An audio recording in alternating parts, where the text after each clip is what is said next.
What is up, you guys? Glitchiz here, coming at you with an all new Dauntless video. But first, if you enjoy quality gaming content, then consider hitting that subscribe button and turn on notifications so you don't miss any of my future uploads.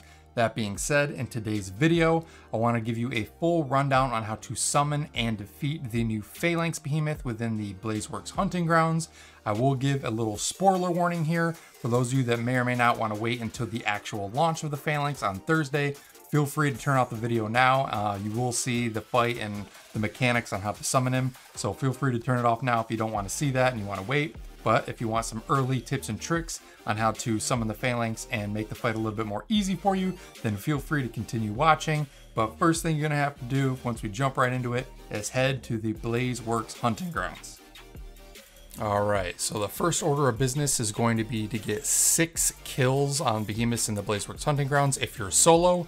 Unlike the Chronovore fight, it's not reliant on one person, so anyone that's in the hunting grounds with you can work together to activate these pipes and get the kills on the 6 behemoths to summon the PHAELANX.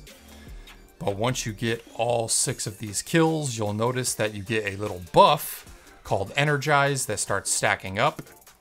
And that actually gives you a 10% movement speed buff as well. But once you're ready to start activating these valves, starting in the back right hand corner, you're gonna follow this path that I take, and you'll know that the valve can be activated by the smoke that's coming out of it. And once you turn the valve on and seal it, the smoke will disappear. So just follow this route that I'm taking, and this will be the location of all 6 of the valves that you have to turn on. And I'll come back once all 6 valves are turned on here.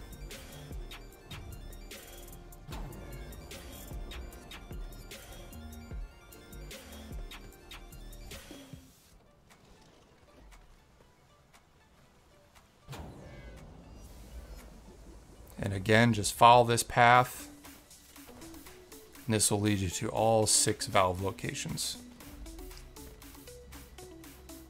It was a little tricky finding these at first. I didn't even notice the smoke coming out of them in the beginning. So that's why I wanted to make this quick guide. So you have a optimized route to get these valves as quickly as possible. So here we are coming up on the final 6th one now. And again, anyone can activate these valves. If a random public player in the hunting grounds with you activated one, it'll turn the smoke off and it will remember that someone already activated it. So all it takes is 6 activations from anyone in the hunting grounds and it will start the event. And then once you hit that 6th one, you'll notice the event pops and you can drop down into the Forge Arena. Now, unlike the Chronovore fight as well, instead of having 3 rounds that you have to deal with, there is actually only 1, and it is a Shrike swarm, basically. You're going to have to fight a pretty hefty heroic Moonreaver Shrike, as well as you'll see here in a second, a mini normal Shrike. Now, the one tip I have for this phase of the fight, this phase of the event, is the random mini Shrikes that spawn are actually not your typical normal Shrike. They're basically just elite fauna. They have a little bit more health than your normal fauna, but they will die a lot quicker. The only downside to that is they spawn infinitely. So if I had one tip for this phase, it would be to try and ignore the smaller Shrikes as much as possible and just focus on the main big Moonreaver Shrike, because once that big Moonreaver Shrike dies, the added mini Shrikes will automatically die as well. So there's no point in really wasting your time, because if you take out that mini one, another one's just going to spawn 2-3 seconds later right in its place. So just try and ignore them if you can. Or have one extra person in your party maybe take it out while you focus the main Moonreaver Shrike.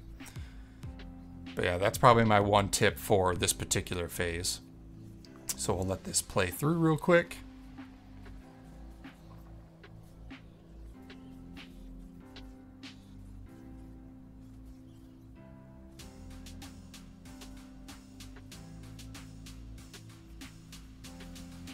And he did seem to have a lot more health than your typical Moonreaver Shrike. So even though it's 1 round, it does go on for a decent amount of time, honestly. He's a chunky behemoth for sure.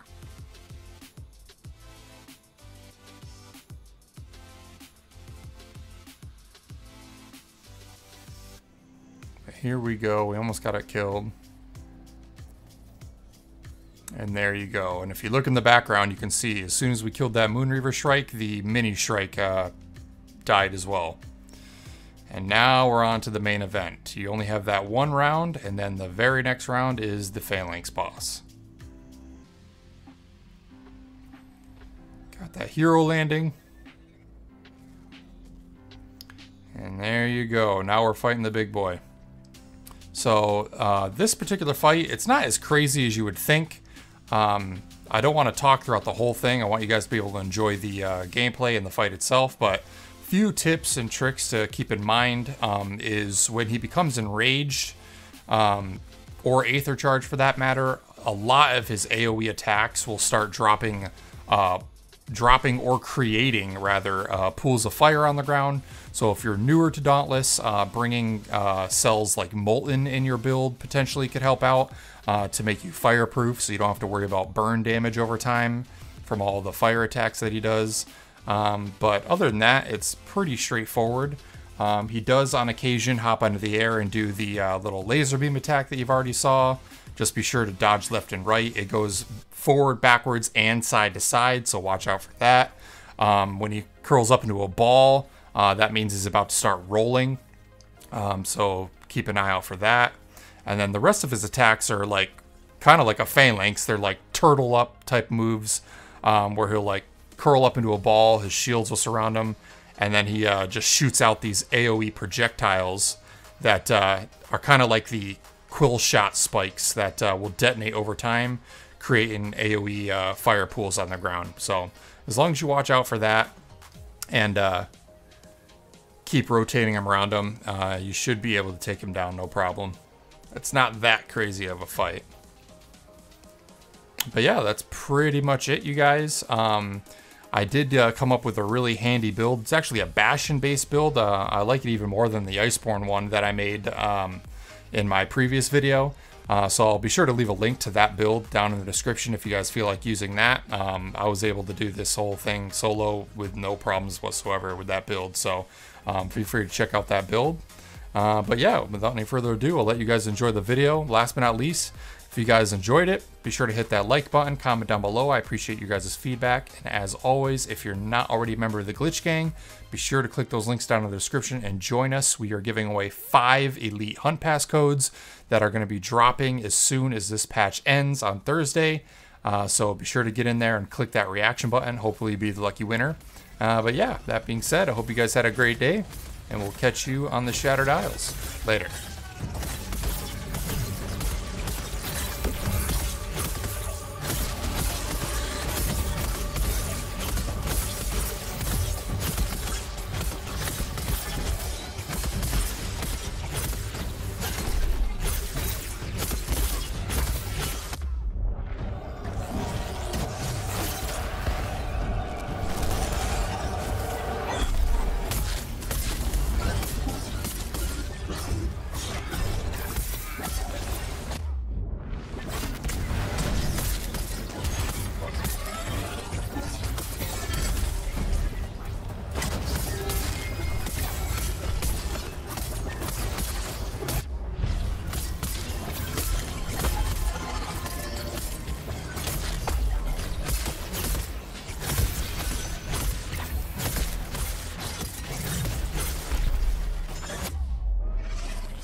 Thanks so much for watching, you guys. I hope you enjoyed the video. If you did, be sure to hit that like button. Also, if you're looking to join a killer community of like-minded gamers, then be sure to click the link in the description and join the Glitch Gang Discord server.